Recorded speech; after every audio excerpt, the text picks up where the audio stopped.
Lázaro Cárdenas del Río, procedente de una familia indígena muy modesta, apenas recibiendo una educación elemental, Lázaro Cárdenas fue el mayor de 8 hermanos. Tras ser asesinado en 1913 el presidente Francisco I. Madero, Lázaro Cárdenas se suma a la Revolución Mexicana, la cual había estallado 4 años antes. En 1914 se unió a las tropas de Pancho Villa, dando comienzo a una carrera militar en la que ascendería con rapidez. 1915. Siendo teniente coronel, pasó a formar parte del ejército constitucionalista del presidente Venustiano Carranza. Cuando ya había finalizado la revolución en 1920, ascendió al grado de general. Lázaro Cárdenas saltó a la política bajo la protección de otro militar revolucionario, el presidente Plutarco Elías Calles.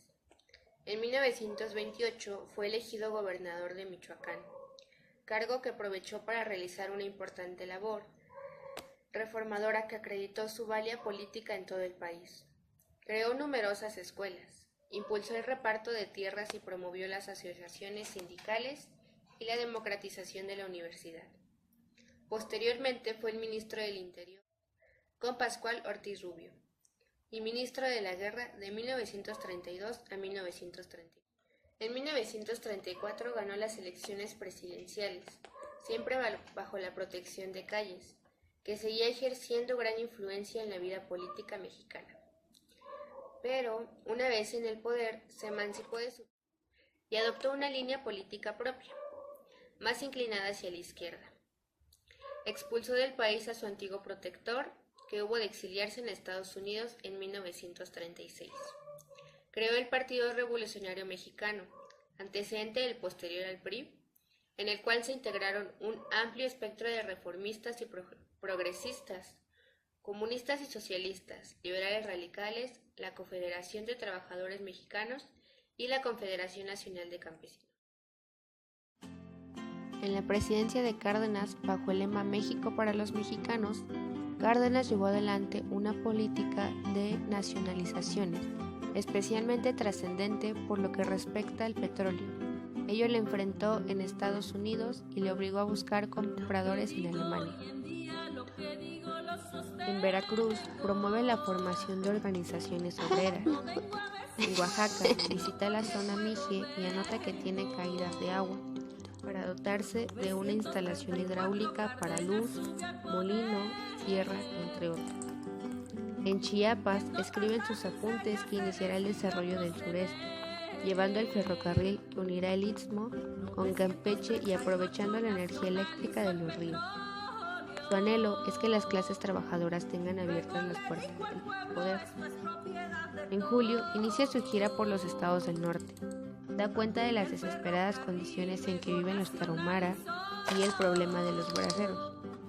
Hizo grandes recorridos a caballo, a pie, fortaleciendo ante la opinión pública la idea que era más fuerte que todos los demás. Impresionó mucho Cárdenas, pero impresionó más la simplicidad de su mensaje: crear el Frente Único de Trabajo y activar las dotaciones a que tienen derecho los pueblos.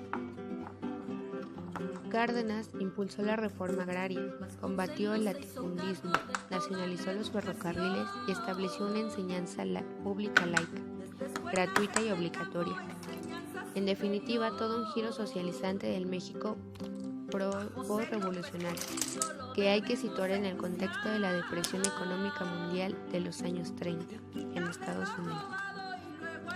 El gobierno de Cárdenas organizó el reparto de más de 18 millones de hectáreas entre los desposeídos mexicanos, casi el doble de todo lo que los gobiernos de sus predecesores juntos habían llegado a distribuir. Pero la distribución de tierras sin proporcionar los servicios de infraestructura necesarios conduce a una agricultura de subsistencia en la que el campesino es capaz de alimentar a su familia. Para evitar los problemas del abastecimiento de las ciudades y del mercado de exportación, Cárdenas recurrió a un sistema comunal genuinamente mexicano, el ejido. Da fundamental importancia fue asimismo la cuestión del petróleo, en la que Cárdenas mostró su valentía y supo mantenerse firme frente a Estados Unidos. Cuando en 1938 anunció la expropiación de las compañías británicas y estadounidenses de petróleo, medida que contaba con el apoyo de todo el país. La reacción del capital estadounidense fue pedir a Roosevelt la intervención. El gobierno de Cárdenas creó un monopolio estatal, Petróleos México Pemex, verdadero buque insignia de la nacionalización de los recursos, y logró, no sin ciertas dificultades iniciales, sortear el boicot internacional al petróleo azteca. La educación se extendió por el país y llegó a sectores y amplias áreas rurales que nunca habían alcanzado. En 6 años se duplicó el número de escuelas. El sexenio de Cárdenas, en resumen, fue un periodo de estabilidad política que legó a la posteridad avances significativos en materia de economía, educación y obras públicas. Cárdenas dejó la presidencia en 1940, pero no la vida política. A menudo se dice que Lázaro Cárdenas fue el único presidente asociado al PRI que no se sirvió de su cargo para enriquecerse. Se retiró a una modesta vivienda cerca del lago Pátzcuaro y trabajó el resto de su vida supervisando proyectos en riego y promoviendo clínicas gratuitas y educación para los más desposeídos. Siguió comentando asuntos de política internacional y abogando con los derechos humanos y el fortalecimiento de la democracia en Latinoamérica.